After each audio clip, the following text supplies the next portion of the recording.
Now look, it's all nicely sewn up, so we have done that.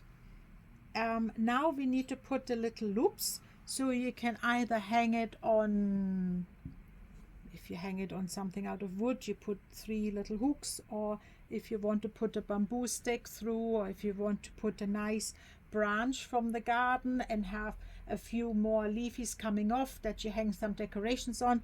So there's lots of room. So you have 1/2 meter. I only use 15 centimeter for each just now, but well, we could as well put it at 16 and use it up. So first of all, the pins, it's always nice to start 10 centimeter in. So I did 10 centimeter in from here, 10 centimeter in from here, and the middle, which is obviously the continuation of the star. And then we cut our 16 centimeter strips.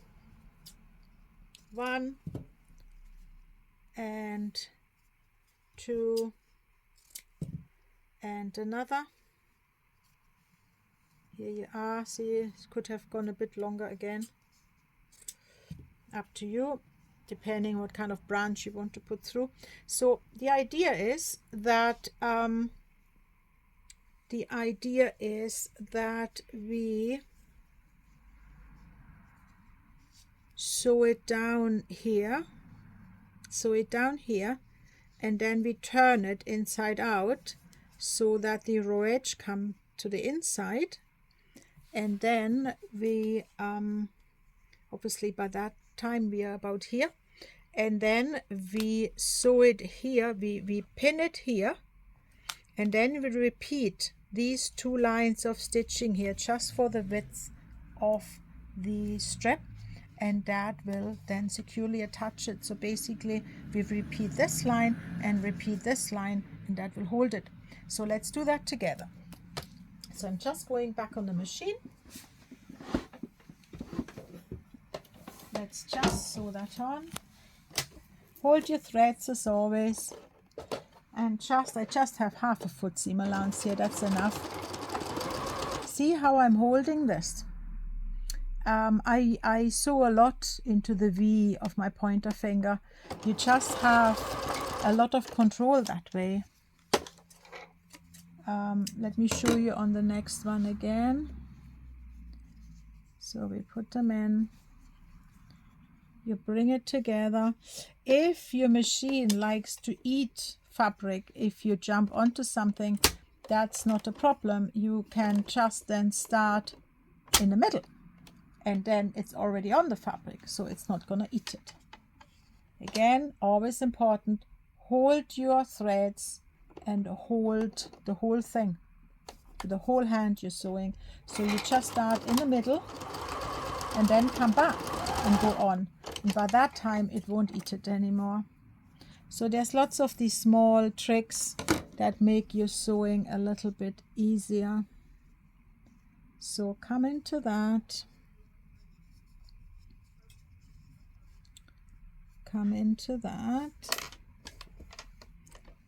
I go a bit more in for you, and then hold here, hold the whole thing, and then back, and here.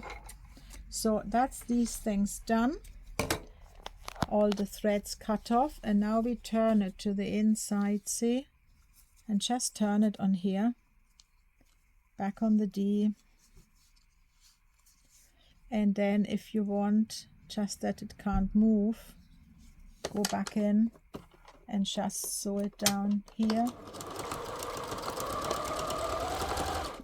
It's an extra step, but it makes it all a bit easier that it can't move on you when we are back on the advent calendar. Here you are. There, hold your threads.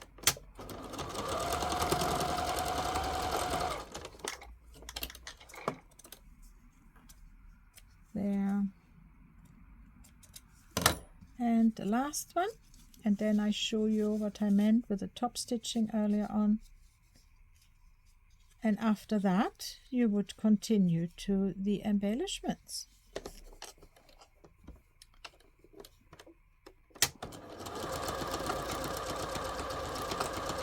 There. Right, so let's pin that now onto the calendar. So we're just folding this over. So, and then I would say we leave the bulgy bit below. We just leave that below. The stitching is already beyond the seam allowance. So I would say we put us the stitching along that line. So here's the middle. So if you're here, you just jump on there and a bit more there. And then we put one of these strategic pins. There you are. And we'll put it like this so we can stitch over it. There. See, that holds. And then you double check if that's really in the middle. Yeah, that's passable. That's okay. And then we do the same here in the middle of the pin. Come onto it, go here and put a pin in. The pin doesn't need to go through the whole advent calendar. So this one is not visible on the front. It just goes through the back layer. And if you go through the same stitching line with all of them, then there is a certain likelihood that you have them all hanging over by the same amount, but we will obviously check before we do anything. So what you have here now, see, you have got the D-rings if you want it on a hook, but if you want to put a branch through, you could absolutely just let the D-ring then hang down and lead the branch through. So you have both options, right? That's quite nice. So, and then another pin to go here, again, middle and onto it here, pin in there, and then we just quickly check. So basically we take our ruler and we just see if the edge of the edge where the bias binding is in one line. We check that the end of the strap is, behave, sorry, there, that the end of the strap is same distance. So let's check that. Here's our binding. Maybe we go to the next one, here, here, and here. So what do we see? We see that this is just before the end, that's just before the end, and that's just before the end. Yeah, that's doable. So that seems to be half even. So now we take it with us, and we know we need, if you want to see which run is what, you just poke a pin through and then you see it. So that's this run, and the inner run is this run where we top stitched. Okay, so then let's go to the first one. In your sewing machine, you obviously have the up and the down, but you have also what's called the high rise. So if you take your lever and you press up again, you get a bit more. That's what we need now. And we do this line first. So as hold your thread wherever it's gone, come to the edge or a little bit before the tape would start, go down, and then 1, 2, 3, 1, 2, 3 back.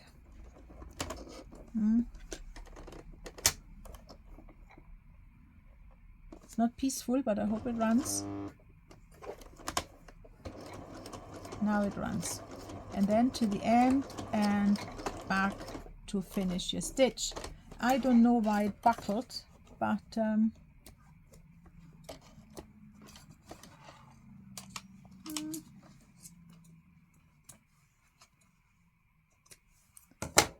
hopefully the next run it's more peaceful. So now we go here on the top stitching one, go down.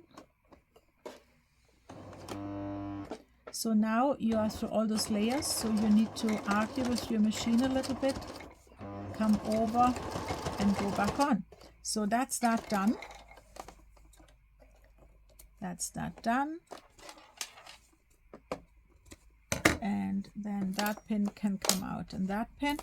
and then this is really secure, that won't go anywhere. And see, you can either use it like this, or you can hang that behind, more threads, have that hang behind and go through a branch or something. So you have both options. Okay, so let's just stitch the other two in. See, again, I'm sewing through the V, because that way I can keep it all in place. I can only recommend that. There.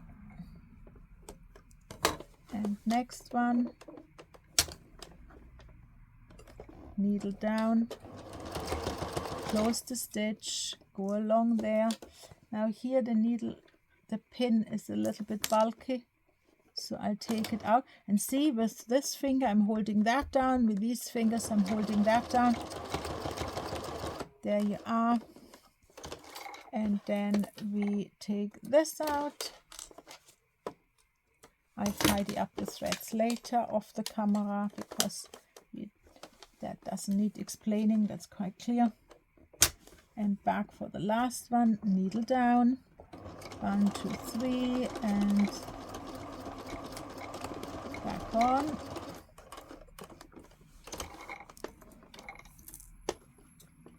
There and there, and the last one. So make sure that's 90 degree here, not that we end up with this. That sometimes happens, so make sure it's really nice lined up when you go in for the next round of stitching.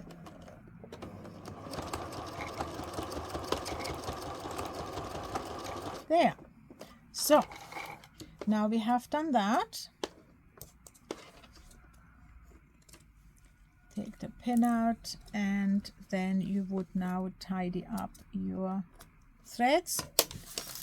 So, but just to show you that, so obviously if you don't want it that long to show over, then it's absolutely okay to make shorter straps.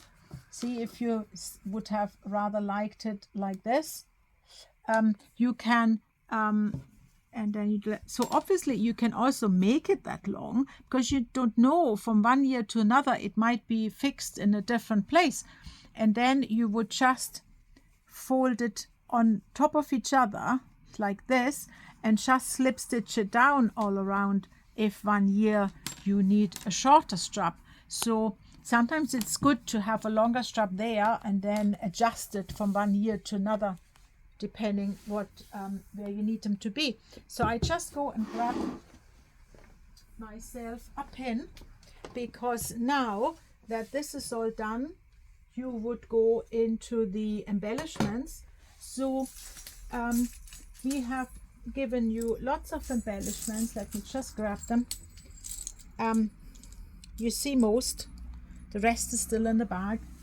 And then we have also given you a pack of DMC metallic threads, so you can do a bit of a running stitch along the trees, or you can do a back stitch, star stitch and other stitches around up here to embellish it a bit everywhere.